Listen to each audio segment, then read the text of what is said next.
What's up, everyone? Today we're going to be doing a little podcast about electric cars. I got my buddy Gage with me here, and we're just going to be talking about the truth about electric cars. You know, are they really eco-friendly? Are they good for the environment? How much emissions do they produce? All that good stuff. We're going to be digging into it and finding out, are they really, really good for the environment? This is my buddy Gage. I figured I'd have him come help me out with this because he's very knowledgeable in the car area. He's a big car guru, and he's pretty passionate about this topic, so I figured he's the perfect man for the job.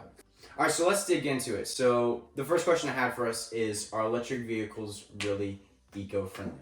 I did my own research. I know you did your research. Would you like to take the topic away and start us? CBS News states that electric vehicles are 80% more problematic than gas vehicles, which is kind of crazy because that is a liberal company.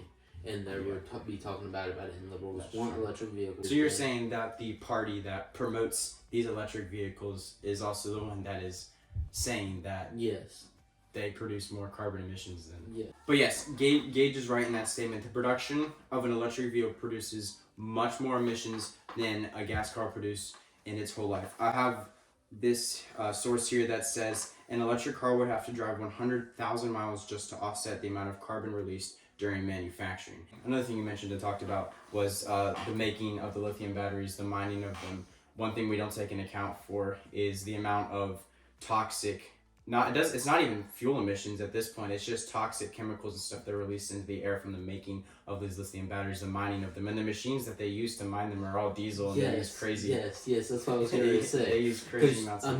think about it. You have what?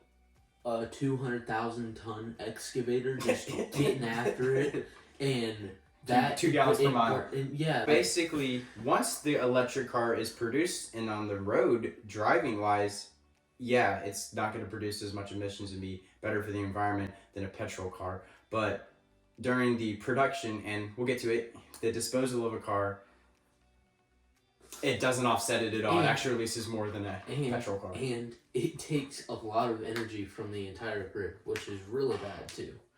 Because there was a thing not too long ago where, I forget, this is really bad, I should have done my research on this, but it was a city in the United States that said they were not going to approve these 100 car chargers inside this one thing, because inside this one car building thing where they store cars, they said that they were not going to approve it because it was going to withdraw more electricity than the whole entire city. It takes a lot of... It takes so much energy. We can go ahead and switch to the now disposal of an electric car, which they're only supposed to last, I think it was 10 to 20 years, which in reality...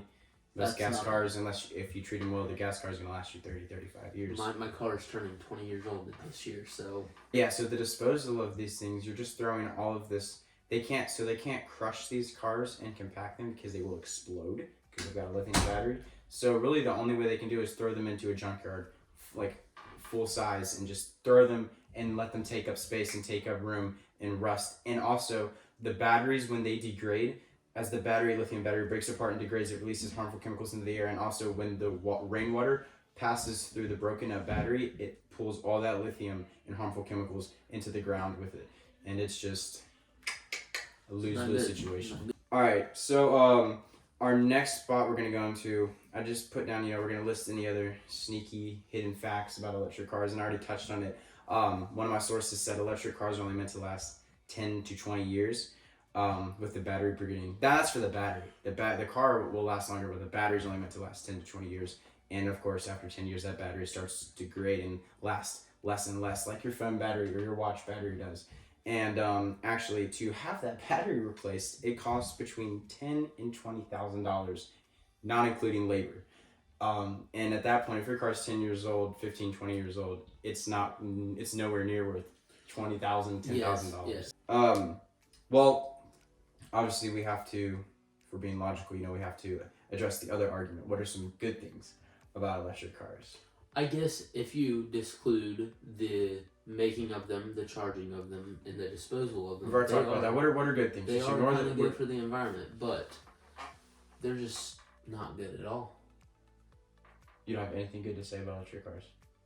I like Elon Musk. You like Elon Musk? That's it? That's it.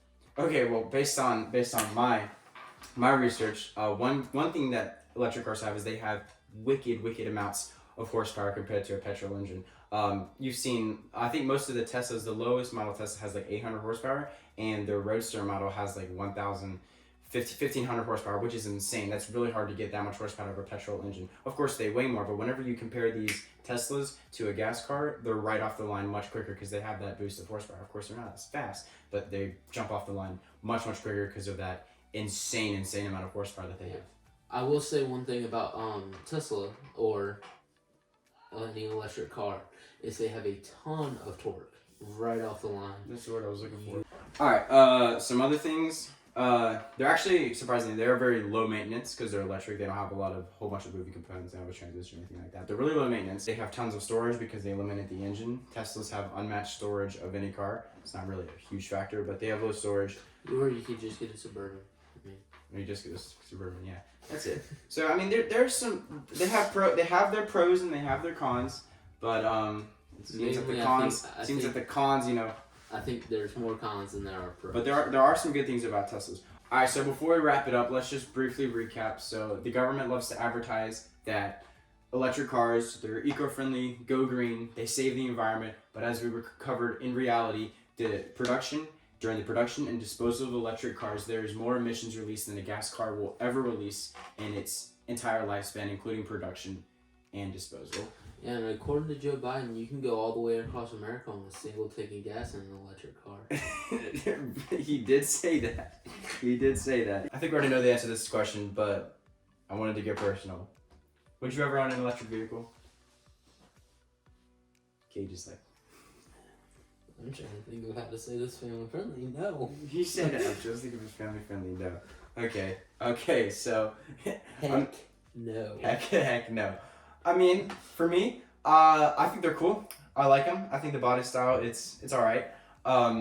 If I lived in a city, I might get one just for the fun of it. If I had the money to play around with, I might get it. But other than that, if I had a ton of money, I might get one. Yeah, like if you had money to play around with, I think they're kind of cool. It's different. I'd love to try it out. I would never drive it, but I might get it. Okay.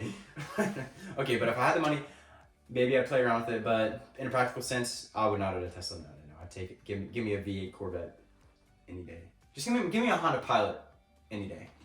I'll take my. All right, well, that is it, guys. Thank you so much for tuning in and listening. I hope y'all enjoyed this and that gave you a little bit of insight onto what's going on in the electric car industry. Appreciate it. Thanks, Gage.